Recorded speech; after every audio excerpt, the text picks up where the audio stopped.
Top quality और consistent performance के लिए सिर्फ सिल्वर पंप्स। टॉप क्वालिटी और कंसिस्टेंट परफॉर्मेंस के लिए सिर्फ सिल्वर पंप्स, नाम याद रखना। तो आमचे विदर्भाचे अध्यक्ष ॲडव्होकेट विजय आगलावे, नागपूर शहराचे अध्यक्ष विनोद थूल, रामदास आठवले मागासवर्गीय कापूस उत्पादन सूतगिरणीचे अध्यक्ष महेंद्र कुमार मानकर, या ठिकाणी आमचे विदर्भाचे नेते बाळासाहेब घरडे मीटिंगला येत आहेत। आमचे अमरावतीचे गेल्या 30 वर्षापासून नगरसेवक आहेत आणि महानगरपालिकेचं विविध पदं भूषवलीत असे अमरावती जिल्ह्याचे प्रकाशजी बनसोड, नवनीतजी महाजन, डॉक्टर मनोज मेश्राम, सुधीर नारनवरे, अवचर साहेब आहेत आणि अनेक या ठिकाणी। खरं तर आज बाबासाहेब आंबेडकरांच्या जयंतीच्या निमित्तानं जे काही अमेरिकेत दौरा झाला आणि एक नागपुरात मोठा कार्यक्रम घेण्याचं नियोजन चाललेलं आहे, त्या निमित्तानं आज विदर्भाची बैठक आहे। अनेक विदर्भातील आमचे नेते मंडळी त्यांचं आगमन झालेलं आहे। मी आजच्या या पत्रकार परिषदेला श्रद्धेय मंत्री महोदय निवेदन करतील। तर मी 4-5 दिवस भारतापासून फारच होतो दूर। मी 4-5 दिवस भारतापासून अमेरिकेमध्ये फारच होतो दूर। तिथून मी डायरेक्ट आलेलो आहे नागपूर। तर नागपूर हे शहर एक ऐतिहासिक शहर आहे आणि महाराष्ट्राची उपराजधानी आहे। तर आज या ठिकाणी बऱ्याच दिवसानंतर येण्याची संधी मिळाली आणि पत्रकारांची हितगुज करण्याची आपली भूमिका सातत्यानं महाराष्ट्रामध्ये आणि देशामध्ये राहिलेली आहे। एक तर अमेरिकेमध्ये मला युनायटेड नेशनच्या कार्यालयामध्ये बाबासाहेब आंबेडकरांची जयंती साजरी करण्यात आली। माईक चालू आहे का? हां, अमेरिकेमध्ये बाबासाहेब आंबेडकरांच्या जयंतीला युनायटेड नेशनच्या ऑफिसमध्ये मला बोलवण्यात आलं होतं आणि परमनंट मिशन ऑफ इंडिया ही एक भारत सरकारची संस्था आहे। संस्था म्हणण्यापेक्षा ते एक डिपार्टमेंट आहे आणि युनायटेड नेशनचं सगळं काम बघणारी ती संस्था आहे। म्हणजे अमेरिकेमध्येच ते ऑफिस आहे आणि त्यांनी हा कार्यक्रम त्या ठिकाणी ठेवला होता 14 एप्रिलचा आणि त्या कार्यक्रमाला मला बोलावलेलं होतं। त्यानंतर जी इंडियन कौन्सिलेट आहे त्या ठिकाणी मला बोलावलं होतं आणि त्या ठिकाणच्या काही आंबेडकराईट लोकांनी जयंतीचा समारोह ठेवला होता, त्या ठिकाणी मला बोलावलं होतं आणि पंजाबच्या लोकांचा एक कार्यक्रम होता वैशाखीचा, त्याला मला बोलावलं होतं। तर त्याप्रमाणे बाबासाहेब आंबेडकरांच्या जयंतीच्या निमित्तानं पहिल्यांदाच 14 एप्रिलला प्रत्येक वर्षी मी भारतामध्ये असायचो। 14 एप्रिलला प्रत्येक वर्षाला पार्लमेंटमध्ये असणाऱ्या बाबासाहेबांच्या पुतळ्याजवळ राष्ट्रपती, प्रधानमंत्री, उपराष्ट्रपती, अनेक मंत्री, अनेक खासदार असे त्या ठिकाणी उपस्थित राहतात आणि तो कार्यक्रम सामाजिक न्याय मंत्रालयाच्या वतीनं तो होतो। त्यामुळे प्रत्येक वर्षाला मी त्या ठिकाणी उपस्थित राहत होतो आणि त्यानंतर मी 14 एप्रिलला मुंबईमध्ये येऊन चैत्यभूमीला मी अभिवादन करत होतो। पण या वेळेला पहिल्यांदाच मी 14 एप्रिलला अमेरिकेमध्ये गेलो आणि अमेरिकेमध्ये ज्या ठिकाणी बाबासाहेब आंबेडकर कोलंबिया विद्यापीठामध्ये शिकण्यासाठी गेले होते 1913ला, त्यावेळेला कोलंबिया विद्यापीठामध्ये लेहमन लायब्ररी आहे, त्या ठिकाणी बाबासाहेब आंबेडकर 18 तास अभ्यास करायचे। तर त्या लायब्ररीमध्ये बाबासाहेबांचा पुतळा आहे। ज्या वेळेला मी अमेरिकेमध्ये जातो 2000मध्ये 25 वर्षापूर्वी डॉक्टर माईसाहेब आंबेडकर यांच्या हस्ते त्या पुतळ्याचं उद्घाटन किंवा अनावरण झालं होतं आणि त्यावेळेला मी अमेरिकेमध्ये माईसाहेब आंबेडकर यांच्यासोबत होतो आणि ज्या वेळेला मी अमेरिकेमध्ये जातो त्या वेळेला मी लेहमन लायब्ररीमध्ये जातो आणि बाबासाहेबांच्या पुतळ्याला पुष्पहार अर्पण करतो। त्यामुळे अमेरिकेमध्ये काही लोकांची मागणी अशी आहे की एखादं म्युझियम हे न्यूयॉर्कमध्ये असावं बाबासाहेबांचं. ज्या पद्धतीनं लंडनमध्ये बाबासाहेब आंबेडकरांचं त्या ठिकाणी आपण स्मारक केलेलं आहे, त्या ठिकाणी एक म्युझियम केलेलं आहे बाबासाहेब जिथं राहत होते त्या ठिकाणी. तर अमेरिकेतल्या लोकांची मागणी आहे की एखादं त्या ठिकाणी मेमोरियल बाबासाहेबांचं असावं न्यूयॉर्कमध्ये. त्यासाठी मी माननीय नरेंद्र मोदी साहेबांनाही भेटणार आहे आणि माननीय देवेंद्र फडणवीस आपले महाराष्ट्राचे मुख्यमंत्री त्यांनाही भेटणार आहे. आणि ज्या पद्धतीनं लंडनचं घर राज्य महाराष्ट्र सरकारने विकत घेतलं आणि तिथं स्मारक बनवलं, त्याच धर्तीवर अमेरिकेमध्येही तसं स्मारक करावं, चांगलं स्मारक करावं अशी सगळ्यांची मागणी आहे. त्यासाठी मी प्रधानमंत्री आणि मुख्यमंत्र्यांना भेटणार आहे आणि अमेरिकेमधल्या लोकांची त्या ठिकाणी अशी इच्छा आहे. आणि अमेरिकेमध्ये प्रत्येक वर्षाला 3 लाखापेक्षा जास्त विद्यार्थी शिक्षण घेण्यासाठी जातात आणि त्यामध्ये दलित स्टुडंटची सुद्धा संख्या मोठी आहे. पण सर्व विद्यार्थी 3 लाखापेक्षा जास्त अमेरिकेमध्ये असतात. तर असं एक अमेरिका आहे जसं फार मोठं असं राष्ट्र आहे आणि त्या ठिकाणी आता रिपब्लिकन पार्टीची सत्ता आलेली आहे. इथे रिपब्लिकन पार्टीची सत्ता आहे, म्हणजे आम्ही सत्तेमध्ये आहोत इथेही. तर ठीक आहे. तर आता त्या ठिकाणी तर आपण जाऊन आलेलो आहोत आणि सध्या महाबोधी महाविहाराचा एक विषय सध्या सर्व देशभरामध्ये आहे. महाराष्ट्रामध्ये, मुंबईमध्ये, नागपूरमध्ये, पुण्यामध्ये, नाशिकमध्ये, अमरावतीमध्ये किंवा सर्व महाराष्ट्रभर या विषयावर आंदोलन चालू आहे आणि जवळजवळ 17 दिवसापासून त्या ठिकाणी 100 बौद्ध भिक्खू जे आहेत हे बोधगया या ठिकाणी उपोषणाला बसलेले आहेत. आणि मध्यंतरी मी 3 दिवस त्या ठिकाणी जाऊन आलो आणि माननीय मुख्यमंत्री यांची भेट मी त्या ठिकाणी घेतलेली आहे, नितीश कुमार यांची. त्यानंतर आपले जे राज्यपाल आहेत त्या राज्यपालांशी मी बोललेलो आहे आणि हा जो महाबोधी महाविहार आमच्या ताब्यात द्या अशी बौद्ध अनुयायांची, बौद्ध भिक्खूंची मागणी देशभरातल्या बौद्ध समाजाची आहे. तर त्यामध्ये 1949चा म्हणजे 26 जानेवारी 1950ला घटना लागू झाली. पण त्याच्या अगोदर जी बिहारची असेंब्ली होती त्या असेंब्लीमध्ये हा कायदा करण्यात आलेला आहे आणि तो कायदा असा आहे की महाबोधी महाविहार जे आहे, ज्या ठिकाणी गौतम बुद्धांना ज्ञानप्राप्ती झाली होती, तो बोधिवृक्ष आज त्या ठिकाणी आहे आणि त्याच्या बाजूलाच मंदिर बांधण्यात आलेलं आहे. तर मागणी अशी आहे की त्यामध्ये जे ट्रस्ट आहे त्या ट्रस्टमध्ये 4 लोक बुद्धिस्ट, 4 लोक हिंदू आणि कलेक्टर जर हिंदू असतील तर त्याचे चेअरमन, अशा पद्धतीचा कायदा आहे. तर त्यामध्ये मागणी अशी आहे की 8चे 8 मेंबर जे आहेत ते बौद्ध असावेत. तर बौद्ध मेंबर जर हिंदू, मुस्लिम, ख्रिश्चन, जैन यांच्या ट्रस्टीमध्ये जर नाही तर मग आमच्या बुद्ध समाजाच्या त्या ट्रस्टमध्ये हिंदू समाजाचे लोक नको. याचाच आमचा हिंदू समाजाला विरोध नाही, परंतु ट्रस्ट हा सर्व बौद्धांचाच असावा आणि कलेक्टर हिंदू असेल, मुस्लिम असेल, जैन असेल, ख्रिश्चन असेल, बुद्धिस्ट असेल, कोणी असेल, तो त्याला चेअरमन अशा पद्धतीची अमेंडमेंट ही त्या कायद्यामध्ये करावी आणि सर्व 8चे 8 मेंबर हे बौद्ध असावे.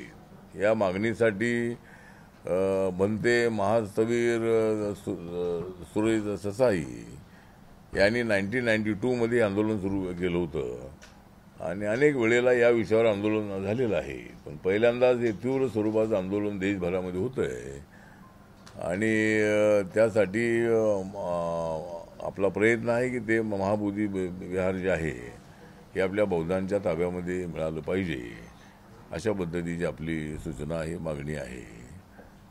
दुसरा विषय आहे तो आता ज्या उद्धव ठाकरे आणि राज ठाकरे एकत्र येणार असं चर्चा सुरू आहे. आता ते एकत्र येतील का नाही मला वाटत नाही आहे. पण ते एकत्र यावेत असे अनेक लोकांची इच्छा आहे. म्हणजे ते त्यांनी यायचं असेल तर जरूर एकत्र यावे, पण एकत्र आले तर कायमच एकत्र राहावे. त्यामुळं त्यांनी एकत्र राहावं. आणि जरी उद्धव ठाकरे आणि राज ठाकरे एकत्र आले तर महाविकास आघाडीमधून उद्धव ठाकरेंना बाहेर पडावं लागेल. कारण राज ठाकरे यांना काँग्रेस राष्ट्रवादी आपल्या आघाडीमध्ये घेणार नाही. आणि जरी ते एकत्र आले तरी आमच्या महायुतीला काही त्याचा तोटा अजिबात नाही. ते दोघे भाऊ एकत्र येत असतील तर आम्हाला आनंद आहे. दोघा भावांनी एकत्र राहावं अशी आमची इच्छा आहे. आता ते दोघे एकत्र आलेले आहेत, पण प्रकाश आंबेडकर आणि मी कधी एकत्र येणार काय मला माहीत नाही आहे. त्यामुळं प्रकाश आंबेडकर आणि आपण एकत्र आलं पाहिजे. जर ते दोन भाऊ एकत्र येत आहेत तर आमच्या RPIच्या सगळ्या भावांनी सुद्धा एकत्र आलं पाहिजे. आणि त्यासाठी नक्की भविष्य काळामध्ये मी प्रयत्न करणार आहे. आणि राजकारणामध्ये अशा पद्धतीच्या चर्चा होत असतात. आणि चर्चा जरी झाल्याही तरी सध्या मराठीच्या मुद्द्यावर सगळे एकत्र येत आहेत. पण हिंदी भाषा जी आहे ती आपण मराठी शाळेमध्ये हिंदी भाषा लागू केलेली आहे. इंग्लिश पण भाषा आहे. त्यामुळं मराठी शिकणाऱ्या विद्यार्थ्यांना हिंदी चांगलं आलं पाहिजे. ती राष्ट्रभाषा आहे. आणि जर त्यांना जगाशी कॉम्पिटिशन करायचं असेल, चांगल्या नोकऱ्या मिळवायच्या असतील तर इंग्लिशही चांगलं असलं पाहिजे. त्यामुळे इंग्लिशचा विषय त्यामध्ये आहे. तर आता हिंदीचा विषय आल्यानंतर काही लोकांचा विरोध आहे. तर मला असं वाटतं की राष्ट्रभाषेला विरोध करणं योग्य नाही. तामिळनाडूसारख्या राज्यातून त्याला मोठा विरोध होतो आहे, पण महाराष्ट्रातून असा विरोध होणं योग्य नाही. आणि माननीय राज ठाकरे यांचे जे कार्यकर्ते आहे ते मुंबईमध्ये मराठी बोललंच पाहिजे, बँकेमध्ये मराठीचा कारभार असला पाहिजे, अशा पद्धतीची चुकीच्या भूमिका घेऊन ते महाराष्ट्राची इकॉनॉमी कोलॅप्स करण्याचा प्रयत्न करतायत. मुंबई ही या देशाची आर्थिक राजधानी आहे. अनेक बँकांची हेड ऑफिसेस ही मुंबईमध्ये आहेत. आणि त्या सगळ्या बँकामध्ये मराठीमध्ये कारभार करा हा हास्यास्पद अशा पद्धतीची मागणी आहे. बोर्ड मराठीत लावली पाहिजे ते ठीक आहे, पण बँकांचा कारभार जो आहे तो सगळा कारभार मराठीमध्ये होणं अशक्य आहे. त्यामुळे त्यांच्या मागणीला आमचा विरोध आहे. आणि मराठी आम्ही सुद्धा मराठीवर आमचं प्रेम आहे. मराठी राजभाषा माननीय नरेंद्र मोदी साहेबांनी त्याला दर्जा दिलेला आहे. आणि मराठी तर आमची मायबोली आहेच आहे. पण हिंदीला विरोध करणं हे अत्यंत अयोग्य आहे. त्यामुळं मला असं वाटतं की भारताशी आपलं महाराष्ट्राचं नातं आहे. भारत देशाचे आपलं नातं तोडण्याचा प्रयत्न उद्धव ठाकरे राज ठाकरे यांनी करू नये. आणि हिंदी भाषा जी आहे ती आपलीच भाषा आहे, आपली राष्ट्रभाषा आहे. त्यामुळं मराठी तर आपण मराठीवर आमचं सगळ्यात जास्त 99% प्रेम आहेच आहे. पण राष्ट्रभाषा म्हणून आपण हिंदीकडे पाहिलं पाहिजे असं आपलं मत आहे. तर त्यामुळं मला असं वाटतं की त्यांच्या राज ठाकरेंच्या भूमिकेशी आपला विरोध आहे. अनेक वेळेला व्हिडिओ काढतात, एखाद्या माणसाला दादागिरी करतात आणि तू मराठी बोल. ठीक आहे, त्यांनी मराठी बोलायला शिकायला काही हरकत नाही आहे. त्यांनी शिकावं ही त्यांची मागणी रास्त आहे. आणि आताच WCLचे एक पांडे नावाचे अधिकारी आमच्या मिटिंगमध्ये होते. तर मी त्यांना विचारत होतो की तुम्ही मराठी बोलताय का? मराठी बोलतोय मी. मग मराठी बोलतोय पण नाव काय तुमचं? तर माझं नाव पांडे आहे. मग पांडे तर कुठले तुम्ही, मूळ कुठले? तर तो बोलली मी UPचा आहे. पण आता इथं ते राहिलेले असल्यामुळे त्यांना मराठी येतेच आहे. त्यामुळे अनेक वर्ष जिथं राहिलेले आहे त्यांना मराठी येतं. पण बँकेमध्ये अधिकारी सारखे बदलत असतात. सगळ्या देशातले अधिकारी इकडून तिकडे बदल्या होत असतात. महाराष्ट्रातले अनेक अधिकारी बाहेरच्या अनेक राज्यामध्ये आहेत. तर त्यामुळं मला असं वाटतं की मराठी शिकली पाहिजे, बोललं पाहिजे, या मताशी आम्ही सहमत आहोत. त्याला राज ठाकरेच्या आंदोलनाला आमचा पाठिंबाच आहे. परंतु दादागिरी करून लोकांना त्रास देणं ही भाषा योग्य नाही आहे. त्यामुळं त्याच्यावर माननीय देवेंद्र फडणवीस साहेबांनी थोडं लक्ष द्यावं. अशी दादागिरी करणाऱ्यांना माफ करता का कामा नये. आणि मुंबईमध्ये अशा पद्धतीची फूट पाडणं ही बाब अत्यंत अयोग्य आहे आणि त्यासाठी राज्य सरकारने अशा फुटीरतावाद्यांच्या विरोधामध्ये ॲक्शन घेतली पाहिजे अशी आपली मागणी आहे. आपण आता बैठक घेतली, त्या बैठकीमध्ये आपल्याला या ठिकाणी महानगरपालिकेमध्ये बॅकलॉगच्या संबंधामध्ये माहिती घेतली मी. त्यामध्ये ती माहिती मिळाली की 17,981 ही मंजूर पदं आहेत. त्यामधली 9,467 पदं भरलेली आहेत आणि बॅकलॉग जो आहे तो शेड्यूल कास्टचा 199 आहे, एसटीचा 63 आहे आणि ओबीसीचा 296 आहे. तर हा एकदम कमी आहे असं आपण त्यांना सांगितलेलं आहे. त्यामुळं या तिन्हीचा बॅकलॉग आणि दिव्यांगजनाचा बॅकलॉग जो आहे तो पूर्ण भरला पाहिजे. एक गोष्ट नागपूर महानगरपालिकेमध्ये चांगली आहे की इथं 6,893 हे टोटल सफाई मजूर आहेत आणि ते परमनंट आहेत. नाही, 6,893 टोटल सफाई मजूर आहेत. त्यामध्ये 3,782 परमनंट आहेत आणि 3,111 त्यांना 22,000 रुपये पगार मिळतो आणि यांना परमनंट करण्याचा प्रस्ताव शासनाकडे पाठवलेला अर्बन डेव्हलपमेंटकडे. तर त्या प्रस्ताव लवकर मंजूर झाला की सगळे लोक परमनंट होतील आणि या ठिकाणी कॉन्ट्रॅक्ट पद्धत नाही. अनेक महानगरपालिकेमध्ये कॉन्ट्रॅक्टवरती सगळे सफाई मजूर असतात. पण नागपूर महानगरपालिकेची पद्धत चांगली आहे. जनधन योजनेचे अकाउंट देशभरामध्ये 51 कोटी आहे टोटल आणि नागपूर जिल्ह्यामध्ये 14,04,022 एवढे अकाउंट आहेत. मुद्रा योजनेचं जे कर्ज आहे ते जवळजवळ नागपूर जिल्ह्यामध्ये 3,20,803 एवढ्या लोकांना मुद्रा योजनेचं लोन मिळालेलं आहे. जी उज्ज्वला योजना आहे गॅस सिलेंडरची 1,00,000 मुद्रा योजनेचे देशामध्ये 56 करोड लोकांना त्याचा लोन मिळालेलं आहे.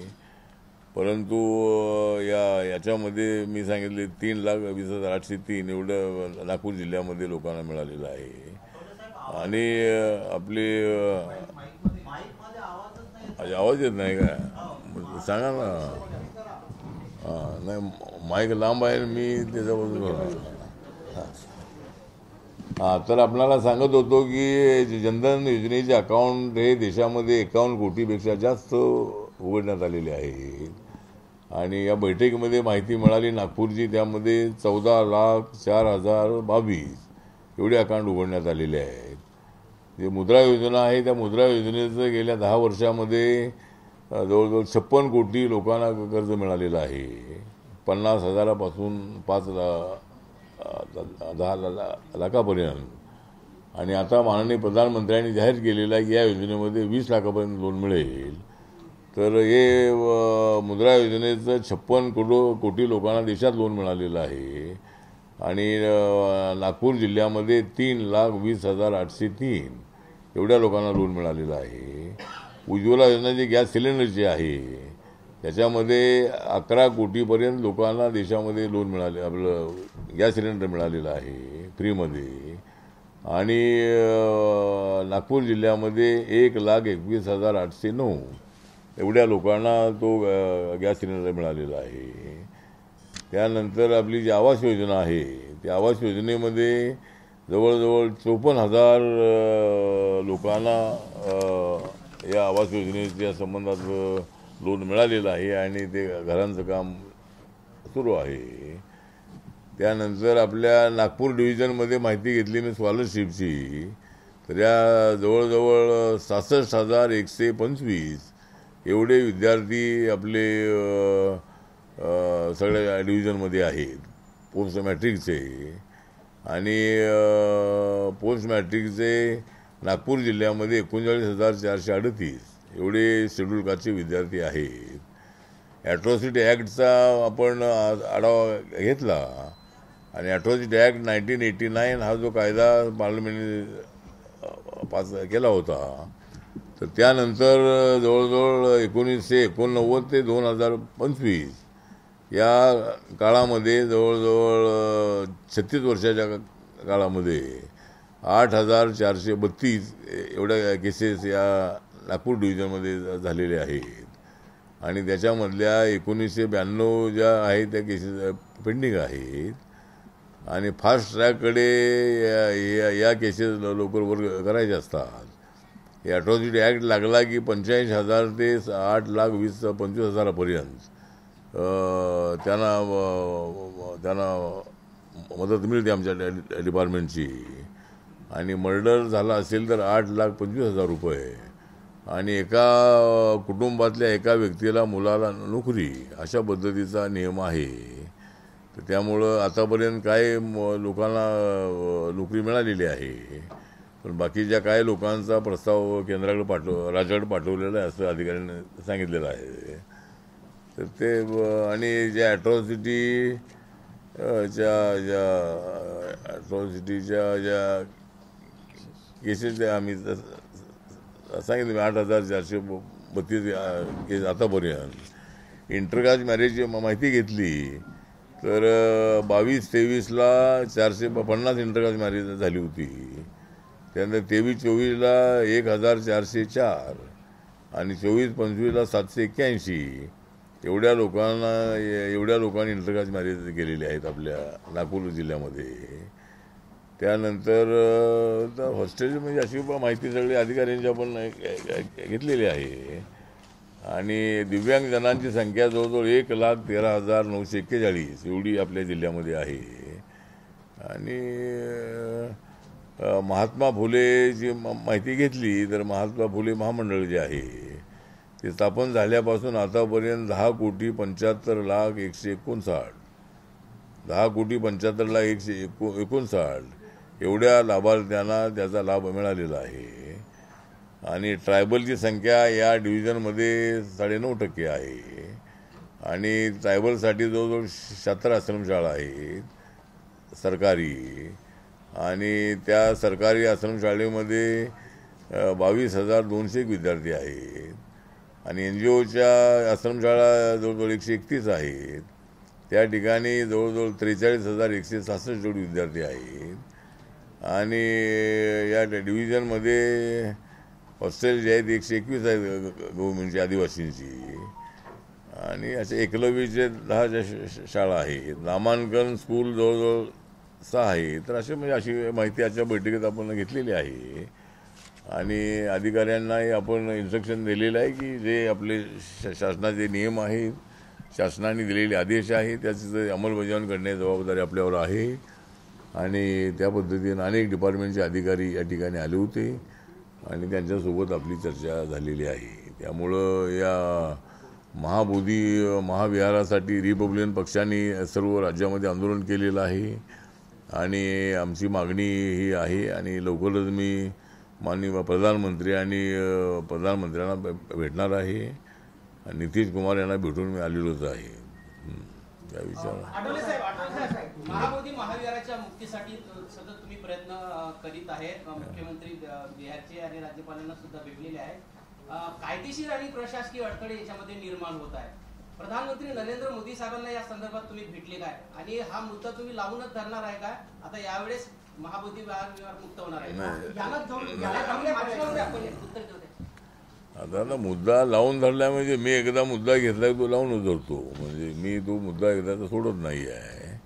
आपल्याला माहीत आहे की नामांतराचा जो मुद्दा होता तो मुद्दा 17 वर्षापर्यंत आम्ही लढलेलो आहोत. त्यामुळे हा जो मुद्दा आहे तो त्यामध्ये एवढंच म्हणणं आहे की हे इतर धर्मियांच्या ट्रस्टमध्ये जर आमचा बौद्ध प्रतिनिधी नसतो तर बौद्ध समाजाच्या बुद्ध विहारामध्ये इतर ट्रस्टी असू नयेत, एवढंच आमचं म्हणणं आहे. पॉलिटिकली आमचा हिंदू समाजाला विरोध नाही, पण म्हणून ही मागणी आहे ना, आपण ही मागणी लावून धरणार आहोत. माननीय प्रधानमंत्र्यांना काय मी या विषयावर अजून बोललो नाही, पण त्यांची वेळ घेऊन त्याला मी भेटणार आहे आणि आमच्या बौद्ध समाजाच्या भावना त्यांच्या कानावर घालणार आहोत. तसा हा विषय प्रधानमंत्र्यांच्या अखत्यारीतला नाही, हा विषय राज्याचा आहे. आपल्या बिहार राज्याचा आहे. पण तरीसुद्धा प्रधानमंत्री यांनी जर नितीश कुमार यांना सांगितलं तर विधिमंडळामध्ये कायदा होऊ शकतो. त्यामुळे तिथं भाजप आणि JDUचं सरकार आहे. त्यामुळं नक्की मी त्यासाठी प्रयत्न करेन. आठवले साहेब, 12 मेला 12 लाखच्या जवळपास जे बौद्ध अनुयायी आहेत ते बौद्ध गयाला जात आहे. त्यामध्ये प्राध्यापक जोगेंद्र कवाडे जे लॉंग मार्चचे प्रणेता आहेत ते महाबोधी महाविहार मुक्त व्हावं यासाठी गया टू पटना असे ते लॉंग मार्च काढत आहे आणि तिथे बौद्ध बांधव सर्वस्वी समाविष्ट आहे. तर तुम्ही त्यांना साथ द्याल का या लॉंग मार्चला? कारण तुम्ही मराठवाडा विद्यापीठाला डॉक्टर बाबासाहेब आंबेडकरांचं नाव मिळावं यासाठी तुम्ही त्या लॉंग मार्च मध्ये होते म्हणून तुम्हाला प्रश्न. तर आपला जो प्रश्न आहे तो प्राध्यापक जोगेंद्र कवाडे आमचे बौद्ध नेते आहेत, रिपब्लिकन नेते आहेत आणि त्यांनी नामांतरासाठी सुद्धा लॉंग मार्च काढलेला होता आणि नामांतर लढा यशस्वी होण्यामध्ये लॉंग मार्चचाही महत्त्वाचा वाटा आहे. आम्ही सर्वजण जेलमध्ये गेलो होतो. आम्ही अनेक वर्ष आंदोलन केलेलं आहे आणि नामांतर आंदोलनामध्ये जोगेंद्र कवाड यांचाही मोठा सहभाग होता. आता या आंदोलनामध्ये त्यांनी गया ते बोध गया हे नाही पटना ते नाही गया ते असं करणार.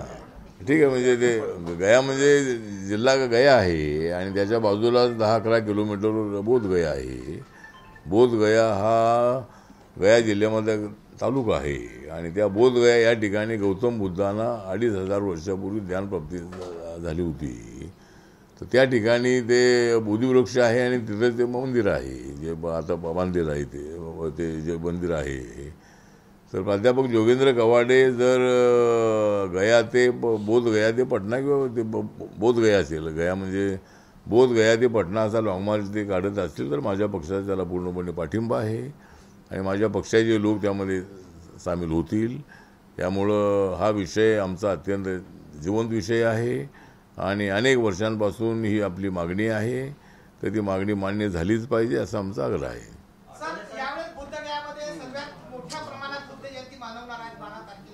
संपूर्ण विश्वातून पूर्ण इंडियामधून तिथे 20 लाखाच्या जवळपास जनसमुदाय येणार आहे. तर त्याची सरकारने काय योजना केलेली आहे आणि काय सपोर्ट करणार आहे तिथल्या बौद्ध बांधवांना आणि बरेचसे समाजातील लोक पण तिथे त्यावेळेस बुद्ध जयंती मनवायला येणार आहे. तर आपलं सरकार काय करणार आहे? सरकार काय करणार आहे ते सरकार सांगेल. आता सरकार मोर्चाला अडवेल.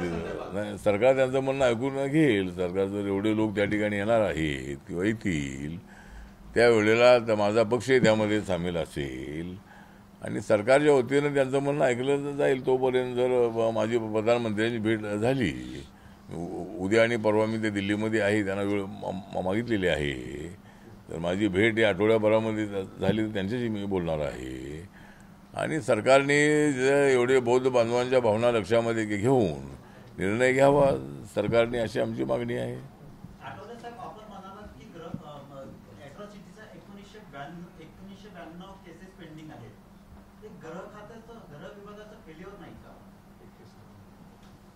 नाही, गृह खात्यात नाही. ते एवढ्या 35 वर्षामधल्या या सगळ्या विदर्भातल्या या केसेस आहेत त्या सर्व विदर्भ डिव्हिजनमध्ये.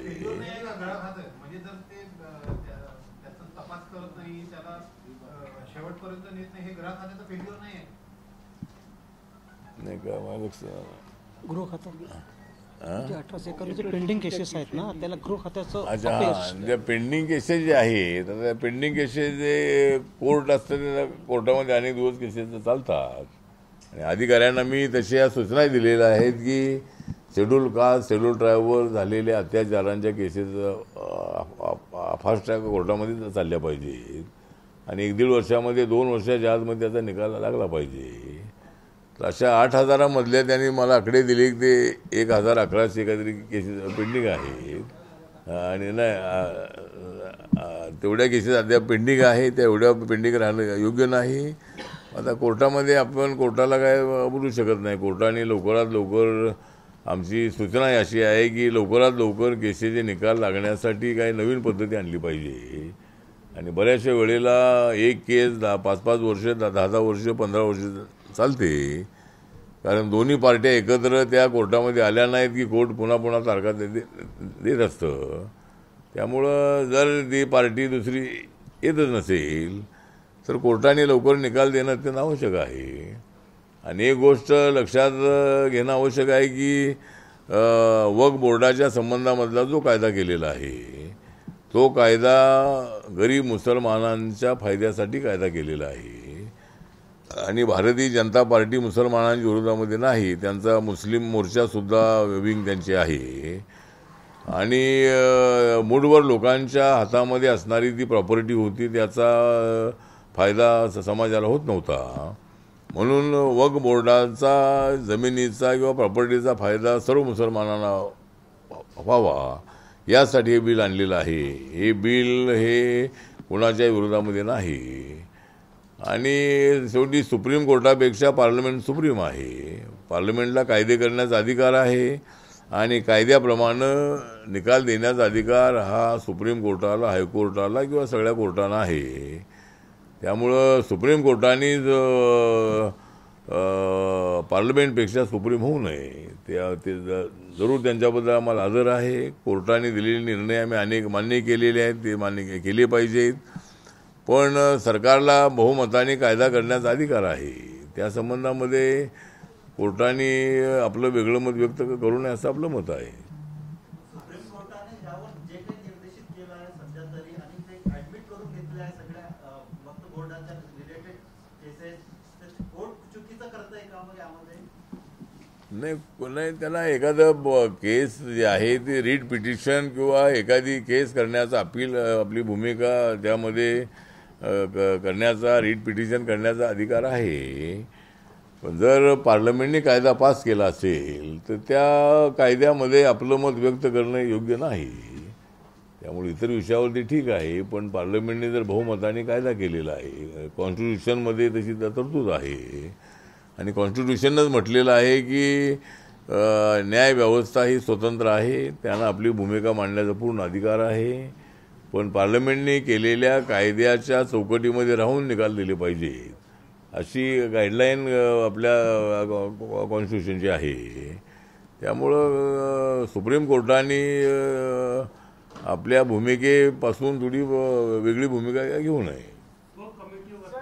ये बताया कि राहुल गांधी इन दिनों अमेरिका दौरे पे हैं, उन्होंने महाराष्ट्र के विधानसभा चुनाव पे प्रश्न खड़ा किया है कि चुनाव आयोग ने समझौता कर लिया है. अभी उन्होंने अमेरिका से बयान दिया है, यूनिवर्सिटी में अपने उद्बोधन में कहा है कि महाराष्ट्र का जो चुनाव विधानसभा का हुआ वो निष्पक्ष नहीं हुआ है.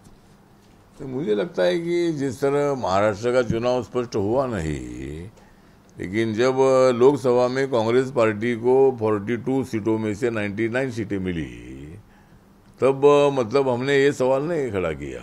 जब तुमको इतनी ज़्यादा सीटें मिली तब हमने सवाल नहीं खड़ा किया.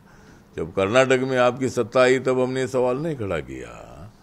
लेकिन जब हमको ज़्यादा सीटें मिलती है तब आपको सवाल उठाते हैं.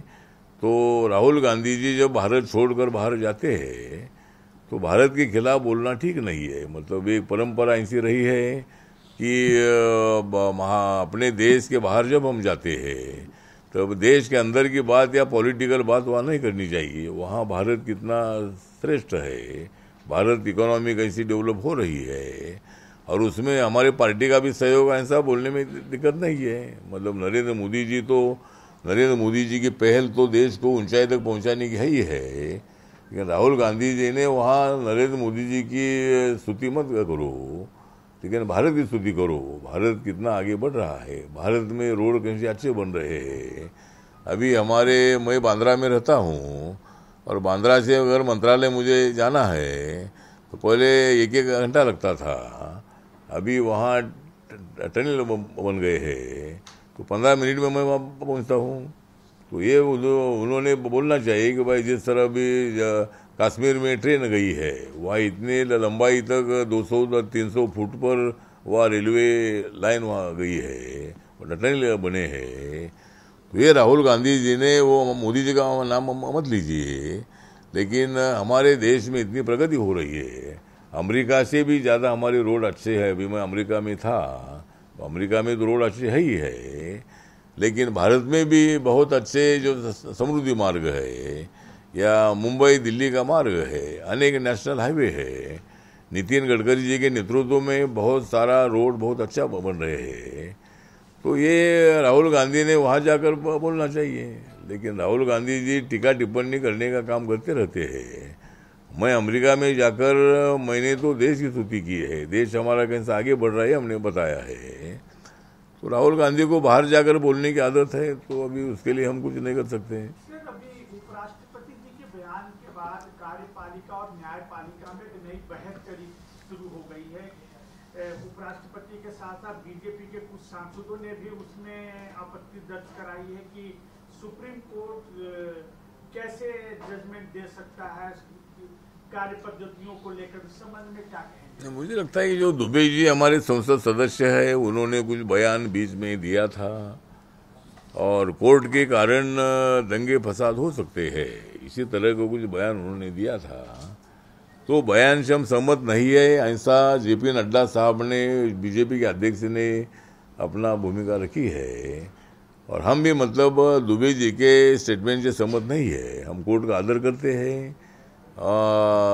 लेकिन जिस तरह उपराष्ट्रपति जी ने अपनी भूमिका बताई है कि उसमें जो कानून बना है उसमें कोर्ट को कमेंट नहीं करनी चाहिए, इसी तरह की भूमिका उपराष्ट्रपति जी ने रखी है। वो राज्यसभा के चेयरमैन है और हमने रात को 2-3 बजे तक हमने वो जो कानून था वक्फ बोर्ड का वो पास करने के लिए रात के 2:30-3 बज गए थे राज्यसभा में, लोकसभा में भी 2-3 बज गए थे। तो सभी पार्टी के सांसद रात भर जागते जागते इस पर अपनी भूमिका उन्होंने रखी है। इसलिए उपराष्ट्रपति जी ने खाली इतना ही बताया था कि भाई जो पार्लियामेंट को कानून बनाने का अधिकार है तो उस पर टिप्पणी करना ठीक नहीं, ऐसा उन्होंने बोला था।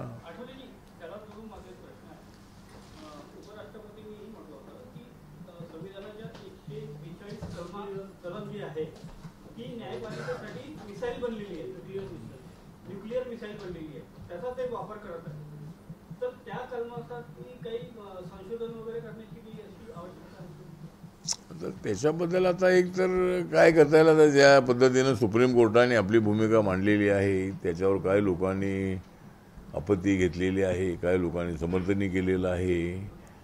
तर त्याच्यावर आता काय करता येईल अशा पद्धतीनं पार्लमेंटला विचार करावा लागेल की सुप्रीम कोर्टाला किती अधिकार असले पाहिजे। त्याला अधिकार आहेत, पण हीच गोष्ट पुन्हा पुन्हा चर्चेत आलेली आहे की सुप्रीम कोर्ट सुप्रीम आहे की पार्लमेंट सुप्रीम आहे। तर कॉन्स्टिट्यूशननी मात्र बाबासाहेब आंबेडकरांनी दिलेल्या कॉन्स्टिट्यूशननी पार्लमेंट ही सुप्रीम आहे अशा पद्धतीची जी भूमिका आपल्या संविधानामध्ये आहे। त्यामुळे आपण म्हणताय त्या पद्धतीनं त्याचा विचार भविष्य काळामध्ये व्हावा अशी व्हावा अशी चर्चा एकदा होऊ शकते। गव्हर्नमेंट सुद्धा याच्यावर एखादं कलम त्यामध्ये काय अमेंडमेंट होऊ शकते का, न्यायपालिकेला काय अधिकार असले पाहिजेत।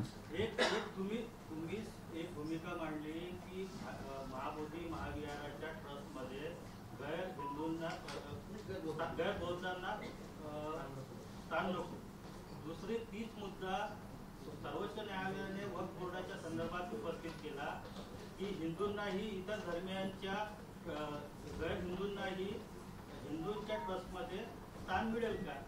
तुमचीच भूमिका सर्वोच्च न्यायालयाने उपस्थित केली, असे असतानाही तुम्ही म्हणता की सर्वोच्च न्यायालयाने आपली मर्यादा पाळावी। नाही म्हणजे आता हा जो महाबोधी महाविहाराचा विषय वेगळा आहे, हा विषय वेगळा आहे। तर आता एक तर वक्फ बोर्ड जे आहे ते वक्फ बोर्ड जरूर मुस्लिमांचं आहे, पण त्यामध्ये मॅक्झिमम जे मेंबर आहेत ते मुस्लिम मेंबर आहे। त्या ठिकाणी फक्त ॲडवायझर म्हणून किंवा त्याच्या इम्प्रूव्हमेंटसाठी नवीन लोकांना घेण्याचा त्यामध्ये तरतूद आहे। पण मॅक्झिमम 11 मेंबर जे आहेत ते 11 मेंबर मुस्लिम कम्युनिटीज आहेत, त्यामुळे त्यांच्यावर काय ताबा घेण्याचा विषय बिलकुल अजिबात नाही आहे। पण महाबोधी विहाराबद्दल आमचं म्हणणं आहे की 26 जानेवारी 1950ला संविधान लागू झालेलं आहे आणि त्याच्या अगोदरचा कायदा आहे, हा कायदा 1949चा आहे। आणि त्यामध्ये हिंदू ट्रस्टी आहेत. तर ते आता हा वक्फ बोर्डाचा विषय वेगळा आहे. एखाद्या मस्जिदीमध्ये कुठल्याही मस्जिदीला धक्का लागणार नाही अशी भूमिका सरकारने स्पष्ट केलेली आहे. कुठली मस्जिद ताब्यामध्ये आम्ही घेणार वगैरे असा बिलकुल त्यामध्ये विषय नाही. फक्त वक्फ बोर्डाच्या प्रॉपर्टीमध्ये सर्वसामान्य मुसलमानांना त्याचा फायदा व्हावा हीच त्याच्या पाठीमागची भूमिका आहे. आणि मुस्लिम समाजाला त्यामध्ये कुठेही त्यांचा अपमान करण्याचा विषय त्यामध्ये अजिबात नाही. लाखोचे मोर्चे निघून आले हैदराबादमध्ये महिन्याभराचा कार्यक्रम तरी जाहीर केलेला आहे. लाखो लोक रस्त्यावर उतरत आहेत त्या वक्फच्या विरोधात. त्यामध्ये सर्व विरोधी पक्ष आहेत, काही विविध संघटना आहेत आणि हिंदूंच्या पण काही संघटना समाविष्ट आहेत. मला वाटत नाही की वक्फचा कायदा जो आहे तो भडकवण्याचा प्रकार आहे. नाही कोणतं सांगितलं? हैदराबादमध्ये लाखो लोकांचे वक्फ कायद्याचे अच्छा मोर्चे हां मोर्चे आता ते आता वक्फच्या संबंधामध्ये एकतर विरोधी पक्ष मुस्लिम समाजाला मिसगाईड करून आपली पॉलिटिकल पोळी भाजण्याचा प्रयत्न करत आहे. त्यामुळे एकतर वक्फ बोर्डाच्या या कायद्याच्या संबंधामध्ये जरूर मुस्लिम समाजाला आपल्या भावना व्यक्त करण्याचा अधिकार आहे. पण सरकारचं म्हणणं असं आहे की हा कायदा मुस्लिम विरोधी नाही, अजून त्यांनी त्याचा अभ्यास करावा. आणि आम्ही ऑपोजिशनला सांगितलं होतं की तुम्हाला ज्या अमेंडमेंट करायच्या त्या सूचना मांडा. त्याप्रमाणे मला असं वाटतं की आता मोर्चे निघतायत, गोष्ट खरी आहे, पण कायदा हा मुस्लिम समाजाच्या विरोधातला नाही असं सरकारचं म्हणणं आहे आणि आमची भूमिका तीच आहे. पश्चिम बंगाल में जिस तरीके से हिंसा हो रही है, मुर्शिदाबाद में हिंसा हो रही है, हिंदू संगठनों ने वहाँ पे राष्ट्रपति शासन लगाने की मांग करने लगे हैं. क्या लग रहा है कि मुर्शिदाबाद में जो हिंसा हो रही है, एक विशेष वर्ग के खिलाफ हिंसा हो रही है, मारपीट हो रही है, आगजनी हो रही है, क्या कहेंगे आप? एक तो वेस्ट में हिंदू पलायन कर रहे हैं वहाँ से. एक तो वेस्ट बंगाल में तो मतलब वहाँ दलित और मुसलमानों की संख्या 52% से ऊपर है. वहाँ शेड्यूल कास्ट का पॉपुलेशन कम से कम 32-33% है और मुस्लिम कम्युनिटी का भी पॉपुलेशन 17-18% है. लेकिन परसेंटेज की बात नहीं है, लेकिन जो मुर्शिदाबाद और पूरे वेस्ट बंगाल में हमेशा दंगा फसाद होता रहा है, राइट्स होते रहे हैं और आदरणीय ममता बनर्जी की सरकार उसके लिए कुछ नहीं कर रही है. गुंडागर्दी को बढ़ाने का एक काम हो रहा है. इसलिए मुझे लगता है कि वहाँ शांति होनी चाहिए. वहाँ हिंदू हो या मुसलमान हो, सभी लोगों का प्रोटेक्शन करने की जिम्मेदारी ममता बनर्जी मैडम की है. उन्होंने ऐसे मेंटालिटी को मतलब सबक सिखाना चाहिए और जो बार बार वहाँ वेस्ट बंगाल में लॉ एंड ऑर्डर की स्थिति निर्माण होती है उसके तरफ ध्यान देना चाहिए. और अभी बहुत ही जल्द वहाँ चुनाव आ रहा है और वो चुनाव ममता बनर्जी हारने वाली है. वह मेरी पार्टी वेस्ट बंगाल में काम करती है और मेरी पार्टी वहाँ एक भी सीट ना खड़ी करके मेरी पार्टी बीजेपी का समर्थन न करने वाली है. और 5 साल पहले ही मतलब वहाँ बीजेपी सत्ता में आने वाली थी, एनडीए सत्ता में आने वाली थी, लेकिन वहाँ कांग्रेस और कम्युनिस्ट पार्टी को बिल्कुल वोट मिला नहीं. पूरा वोट गया ममता दीदी के पास और इसीलिए बीजेपी के सीटें कम से कम 97 सीटें 1000, 2000, 3000 से हारी थी. इस वक्त हमें वेस्ट बंगाल में नरेंद्र मोदी जी के नेतृत्व में हमें सरकार वहाँ लानी है और ये सब स्थिति देखकर लोग इस वक्त बीजेपी को सत्ता में बिठाएंगे. उसी तरह बिहार में भी जो चुनाव आ रहा है, उस बिहार के चुनाव में भी वहाँ एनडीए सत्ता में आएगी, ऐसा पूरा विश्वास है. क्योंकि अभी जो भी लोकसभा के बाद चुनाव हुए हैं, हरियाणा का हुआ, दिल्ली का हुआ, महाराष्ट्र का हुआ, सभी चुनाव हमारी एनडीए जीती है और ये 2 राज्यों में भी हमारी हम जीतेंगे, ऐसा हमको पूरा विश्वास है.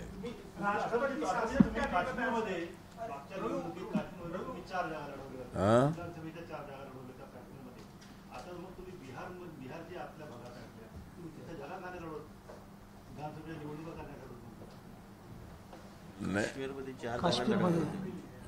काश्मीरमध्ये 4 जागा लढवल्या आपण, तर बिहारमध्ये का नाही? अच्छा नाही, ते लढवल्या पण त्या पडल्या, आमच्या जागा 4 जागा पडल्या.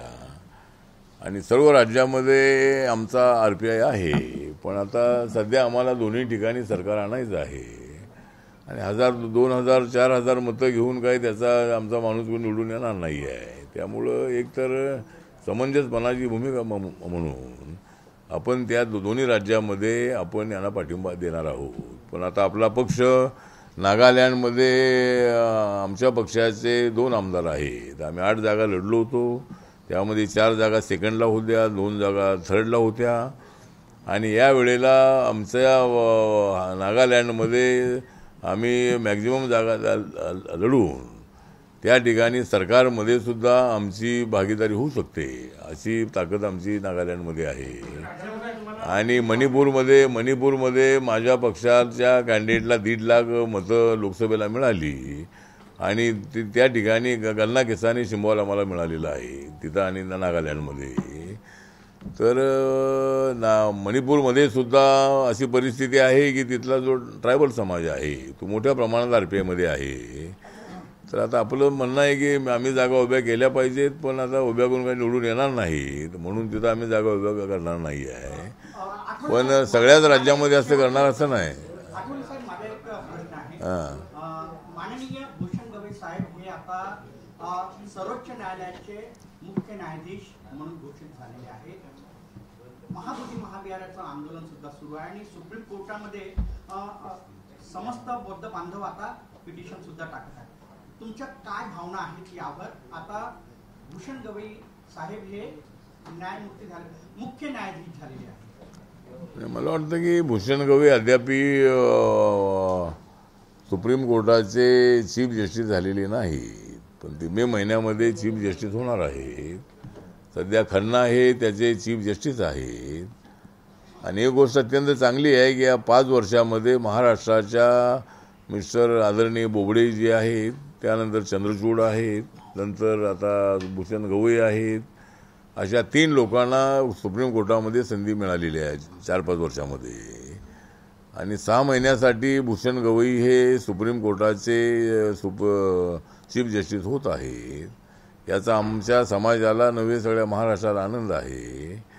पण आता त्याबद्दल पॉलिटिकल बोलणं काही बरोबर नाही. म्हणजे आता ते जज ही स्वतंत्र न्यायालय संस्था आहे.